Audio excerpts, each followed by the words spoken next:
કેરીના રસિયાઓ માટે સારા સમાચાર આવ્યા છે। હાફૂસ, કેસર સહિતની કેરીના ભાવમાં ઘટાડો થયો છે। 15 દિવસની સરખામણીએ ભાવ ઘટ્યા છે। હોલસેલમાં કેસર કેરીનો ભાવ 80 થી 100 રૂપિયા પ્રતિ કિલોએ પહોંચ્યો। હાફૂસ કેરીનો ભાવ 100 થી 150 રૂપિયા પ્રતિ કિલો। પાયરી અને સુંદર કેરીનો ભાવ 50 થી 70 રૂપિયા। જોકે વિષમ હવામાનની અસર કેરીના પાક પર પડી।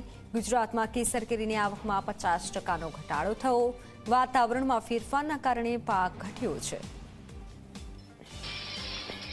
હવે કેરીની આવક આજથી 15 દિવસ પહેલા જે હતી ને રેટ હતા ને એનાથી અત્યારે ઘણા ઓછા છે। 15 દિવસ પહેલા 20 દિવસ પહેલા કેસર કેરીનો ભાવ બી 150 રૂપિયા કિલોનો હતો અને હાફૂસનો બી 150 થી 200 રૂપિયા કિલોનો હતો। અત્યારે બંને કેરી 100 રૂપિયાથી કેસર વેચાય છે અને હાફૂસ 125 રૂપિયા કિલોના હિસાબથી હોલસેલમાં વેચાય છે। હવામાનમાં જે આ વરસાદ પડ્યો ને હવામાન એમાં કેસર કેરીને ફરક પડ્યો છે આપણા ગુજરાતમાં। એમાં લગભગ 20-25% પાક આપણો નાશ થયો છે।